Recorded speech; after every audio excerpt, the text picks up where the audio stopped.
morning, everybody. Welcome to the Agent Box, 11 o'clock on a Thursday. More or less 11 o'clock every Thursday. Do you know what I mean? I know last week we didn't have an episode. I hope they missed us. Yeah, I don't know. My name's Sham, and I'm here as usual with my co-star. Yeah, that sounds good, co-star. This is Abir, by the way. Yeah, absolutely. Well, listen, Abir, what have you been up to, man? You been up to anything interesting? It has been a busy week for both of us, isn't it? We had you have been away to Nigeria. Last week I was away. It was we had quite a few university visits as well. We met a few of our priority clients as well. So it has been a busy week for both of us, and I hope that it has been busy for our viewers out there as well, because this is that crunch time of the year. Yeah, it's getting to a point now, isn't it, where September is looming. I know everybody's stressed about the application numbers. There's a lot of people that I've been talking to, everybody, both universities, agents, everyone's kind of thinking, oh gosh, where am I going to get students from? But it is hopeful. I think most people are hopeful that May, June, even into middle of July, that there should be some decent numbers of applications coming through. And a lot of us, I think, is waiting with bated breath that what is going to be the update on the post-study work route. I think it's going to come out May 14 or 15. Yeah, something like that. Yeah. Well, I mean, there's nothing we can do about that. In fact, one of the university partners was basically saying that he doesn't think anything is going to happen, that the government's not going to do anything because it's election year. I'm not 100% sure about that. I kind of feel that the Tories are probably going to use immigration as a major tool for their election campaign. You know, all this stuff about Rwanda and everything else that's going on at the moment. So it's anybody's call. They might. Let's hope and pray that they don't change it, but certainly not that they don't change it for the worst kind of scenario. But I'm also one of those guys, man. We recruited in 2010, 11, 12. You know, when we were facing a situation where there was going to be no post-study work at all. Do you know what I mean? We still recruited. It wasn't great, but we still survived. So I think we just need to be resilient. We need to be, completely, kind of brace ourselves for that. Do you know what I mean? And dig deep and think, okay, where are my students going to come from? Anyway, look, today's topic, what are we talking about? We are talking about something that is a little bit sensitive, I think. That's what we do, don't we? We talk about sensitive stuff. Yeah, absolutely. let's mess it all up and see what happens. But look, it's kind of like, it's one of those things. Actually, from an agent's perspective, it's the reason why we do what we do, which is commissions. The international offices in most universities are very comfortable with it, but universities as an institution, there are elements within a university that are a little bit uncomfortable with this whole idea of paying commissions. But it is what it is. So the question we're going to look at today is, why does it take so long? Now let's make some ground rules clear, right? That generally speaking, the assumption we're making, and certainly that's based on my experiences. Abir, I'm not sure what your experiences are, but my experiences are that commissions do take a long time to pay. Is that what you've seen in the past? To be honest, it does. The bigger the organization is, the bigger the institute is, the university is, the longer it takes. I always have a feeling that there is a lot of bureaucracy that goes along with that, and it always takes long. And to be honest, it's not an ideal scenario. And a lot of us are not comfortable even talking about it or raising it with the university because we're scared. Absolutely. And you know what? I mean, I've written agent contracts. So I am aware that most universities will have details in their contract of when they start processing commission, how long it should take, etc., etc. Do you know what I mean? So let's talk about it anyway. But before we get into that, right? I have to say that the Agent Box is sponsored by SAM CRM, which is a CRM system designed specifically for agents. It is designed by agents for agents. So the understanding here is that the CRM system is fit for purpose. Also, what we're going to be talking about today does impact us if we don't have systems. So whether it's SAM CRM system or any other CRM, there will be an impact on that. And there was a an email address that goes down at the bottom, sales@samcrm.co.uk. You can contact them directly, or you can head over to their website, samcrm.co.uk, and request a demo. Okay, right. So let me start. And to add to your point with the CRM system, because a lot of time it is associated with the commission disbursement as well, I feel, because a lot of the times we as agent, we don't have the data, like which students enrolled, which student we recruited for that particular university. A lot of times we have seen from our industry colleagues that they wait for university to send them the list of students, because I don't. This is an interesting point actually, Abir, that actually there are two camps within the UK, of which I think something around about 20%, or maybe 23% of universities in Britain actually go out and ask tell their agents. So in other words, the agents don't need to submit anything. The agents basically get given a list to say these are the students that have enrolled. But the vast majority of universities in the UK are asking agents to send their lists. Okay.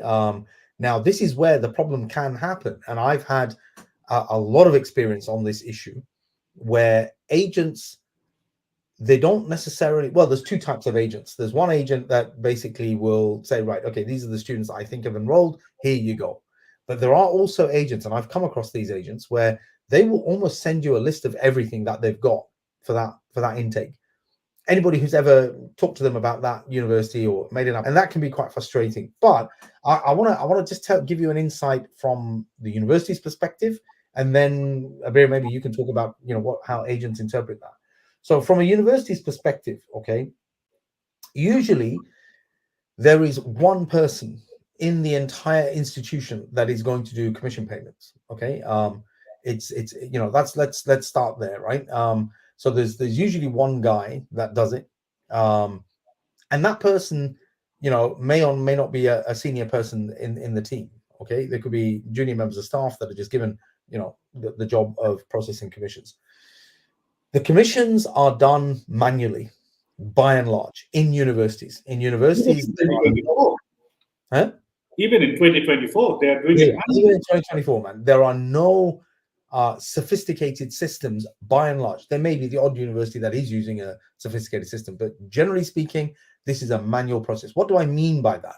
What I mean is that there will be an enrollment report that is, sort of downloaded. And as the agents are being asked to send in their lists, there is one individual that will be looking at the lists and comparing that with the enrollment report. And any query that might come up will then be handled manually through emails or whatever it is. And I could go on about this, but we don't have enough time. But that is the general principle. It's a manual process. It's done by physically eyeballing, cross-checking, lists against enrollment reports. Now, when you factor in the infinite number of complications that, in terms of tiered commission, so commission based on, tiering that you could have 0 to 5, you get certain percentage, 6 onwards, you get another percentage, 10 onwards, you get another percentage, etc., etc. That is something that needs to be factored in. Okay. The fact that you have students that are newly arriving or that are returning, you have students that may have failed that year, that are resitting. There are so many different iterations of a commission process. There could be courses that are commission is paid on net, not gross. There could be courses that have flat fee commission, don't have percentage commission. There could be the situation where a student has spent a year with a pathway provider and has come from that pathway provider, but has also sought advice from an agent. That creates another layer of complication for the university. So all of these issues and more that we haven't talked about have to be monitored and looked at one by one by one by one by one person in a university. This is just boggling my mind, to be honest. That we are talking about like thousands of man hours, and that's just for one particular person. And that's one intake. Do you know what I mean? So the general feeling that I've always had, personally, I've had that feeling because when I was at one university, I oversaw well, in fact, the two recent universities I worked at, I oversaw the commission processing. Okay. I had one or two people helping me, but nevertheless, it was my headache. I had to then get this out the door, get it to finance, get it all paid. The bit that I haven't mentioned to you in all of this is that despite universities telling agents that the commission run is going to be starting at a certain point, because what I mean by that is this: look, let's say the last date of enrollment is the 29th of September or the 2nd of October, right? Almost every university has what they call a census date. Your student may have enrolled on the 15th of September. Nobody is going to look at paying you anything, okay, until the census date. Now, what is the census date? Say the last date of enrollment is the 2nd of October. Usually it's 4 to 6 weeks after the last date of enrollment. So you're probably looking at the end of November, beginning of December for the September intake is when universities are even going to look at paying commission. And the reason they do that is because the student could decide to go home. The student could fail to enroll. The student could enroll and then change their mind. There's many different things that could happen. That's why the university will not pay or not process commission the day after the last date of enrollment. So what you were saying, so that just got me thinking that a lot of us, a lot of our industry colleagues, agents, they just think that, oh, the student got visa, my job is done, I'm going to get paid. Do we really follow up with the student in that 4 weeks, 6 weeks time, how they're doing? Have they successfully enrolled? Have they started their classes or not? Because Abir, if they don't attend, for example, right, this is another big compliance issue. Let's say the student enrolled well in time before the last day of enrollment and then did not attend classes or attended one or two and then decided that they didn't want to attend. So in other words, they've got themselves a job, they're doing other things in the UK. That visa is going to be curtailed, right? They're going to remove the CAS, they're going to curtail that visa, and you and I as agents are not going to get paid commission. What they say is that after that census period, so last date of enrollment up to the point of 6 weeks or 4 weeks or whatever it is, whatever policy the university is implemented, after that point, if the student disappears, then it's not your fault. We will pay commission. The other thing, of course, is that most of us should know, we probably do know, but it's good to remind ourselves, that there is a trigger amount of money that the student needs to pay before commission becomes applicable. So with deposits being reduced, we're excited and we're celebrating the fact that universities are reducing deposits to help people get CASs. In my world, in my mind, that is a disaster.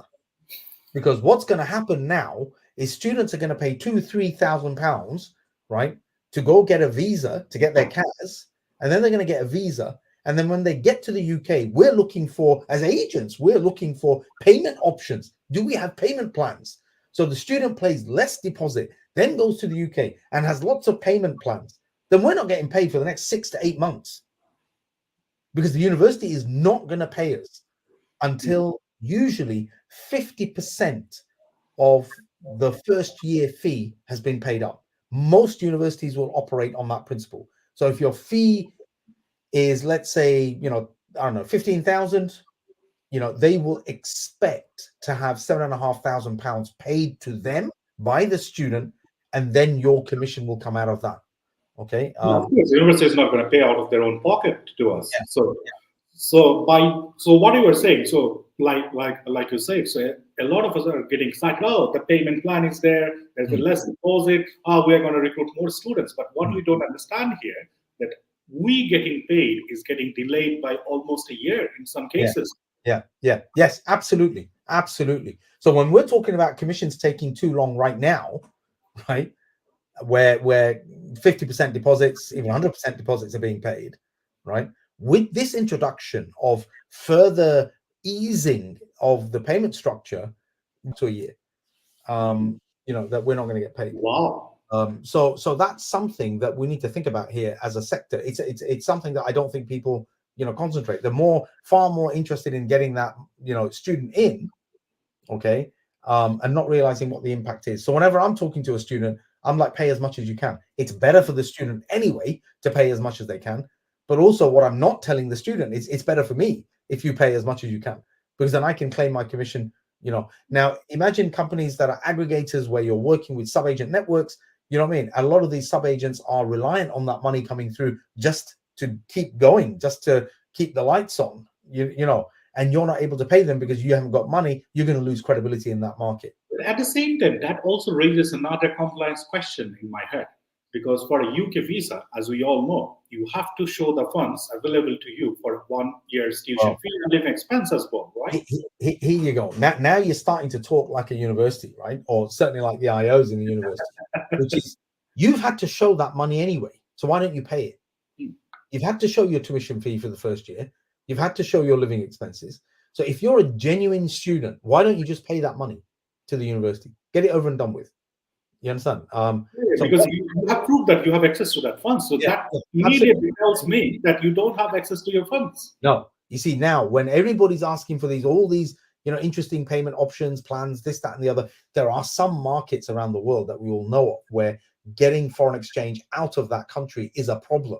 And for those people having more flexible deposit, opportunities, okay, that's great.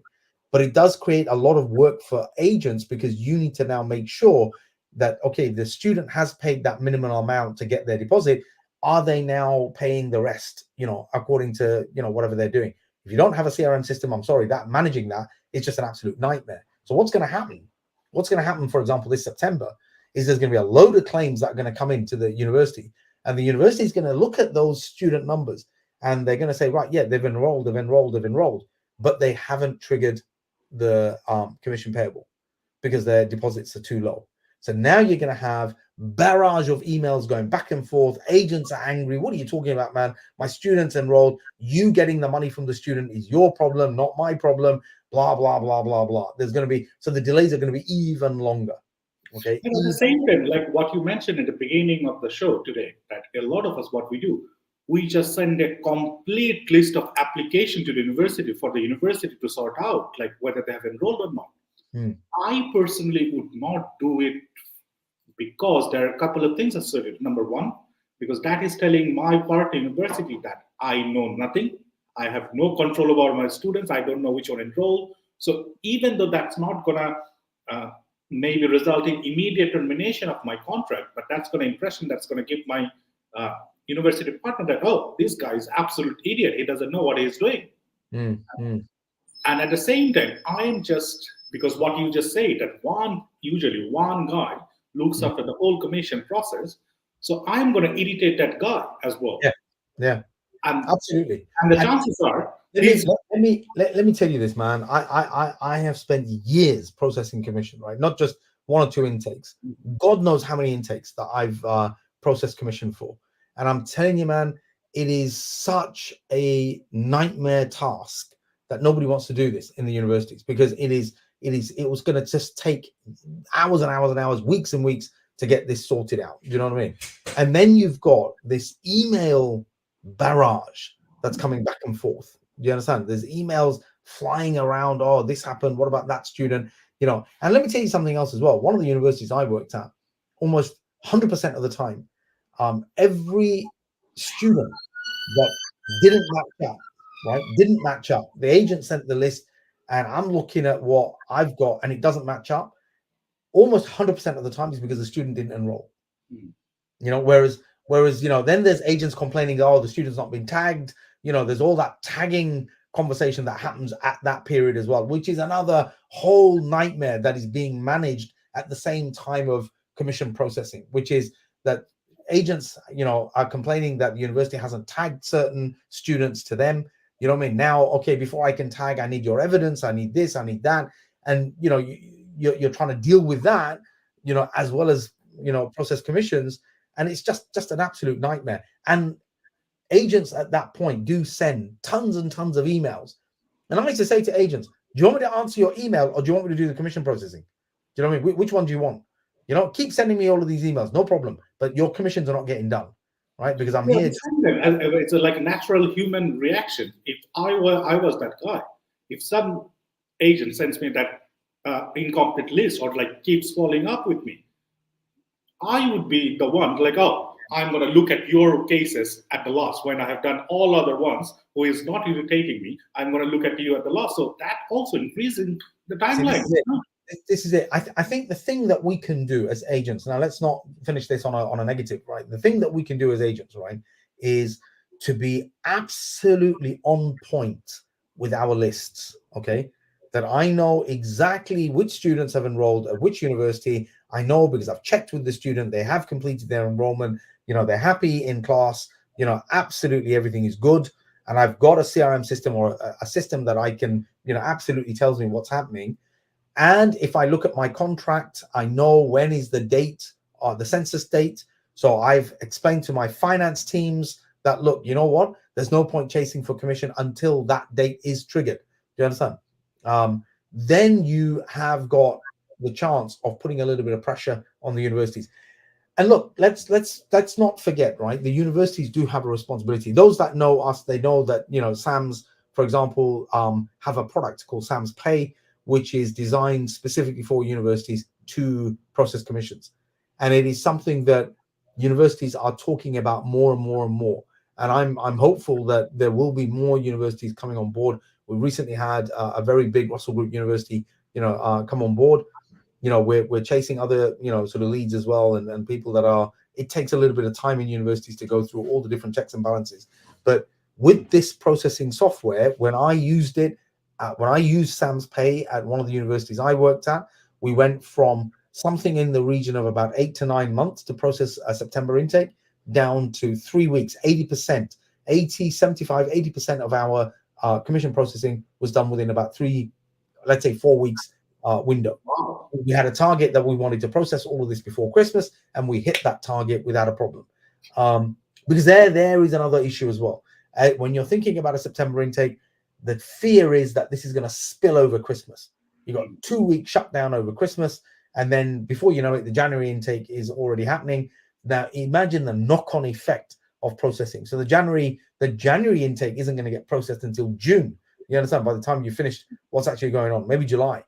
And we all need our gifts by your Christmas. So I mean, this is a serious issue, guys. This is a serious issue that affects us in a serious way, and it is something that I think, the more we talk about, if we can talk about these things with our university partners, it's not a bad thing, to sort of say that, look, you guys you have a responsibility to make sure that we get our commissions processed, especially when numbers are tight. People are looking, that every penny counts.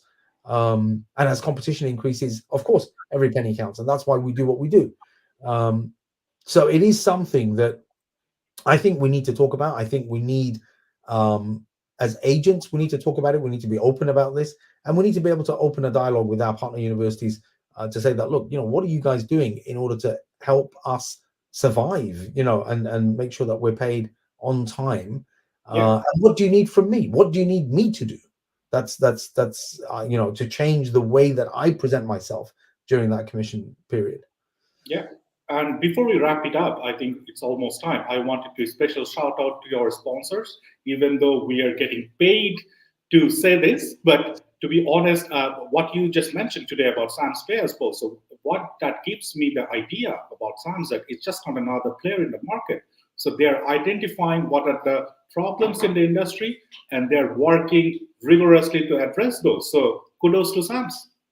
I tell you what, man, I've got a project that I'm working on at the moment, which it's completely in line with the agent quality framework, and we're going to hopefully launch that sometime in the summer. I think that's going to be a bit of a game changer, and it's going to be integrated with SAMS Pay. So hopefully that will be something. That's where I spend most of my time, guys. I'm talking to universities. I'm in fact, we're taking this agent commission software to Boiler this year. We're sponsors of Boiler, so we're going to be. I'm excited about that. I'm excited to hear what the university colleagues are going to say about this product. When I talk to them face to face. And at the end of the day, look, I live in the real world. There are many universities that will be quite comfortable and happy with their processes, and that's not the point. The point for me is getting that feedback to say, what do you think about it? So anyway, guys, okay, look, 25 minutes in, and we do need to wrap things up. Okay, you've been listening to the Agent Box with me, Shamgani, and my colleague Abir. And today's topic has been around commissions and why it takes so long. This is an important issue that we all need to think about. And what you'll find is if you want to go back to this episode, or if you're watching this on record, head over to our website, www.theagentbox.co.uk. We're still in development phase. Remember, guys, we're all volunteers in this little project of ours, the Agent Box. So we don't, we're getting things done, as and when we can. So please forgive any rough edges on our website. We are working on fixing that. But check it out. Have a look at our different channels. We've got social media channels. Check those out. And let's try and join us again next week. Next week is a very, very interesting topic: post-study opportunities, reality versus myth. Okay. And this is going to be really interesting. We are doing a lot of research behind the scenes, so I think it will be really useful for all our agents, even for students who are listening out there. What are the opportunities out here after you graduate here in the UK? So hope to see you next week. Sounds good. Well, listen, Abir, thank you very much indeed. And from me, Sham Ghani, I'm signing off. See you next week, next Thursday at 11 a.m. We'll see you next week. Thanks a lot, guys. Cheers. Thank you.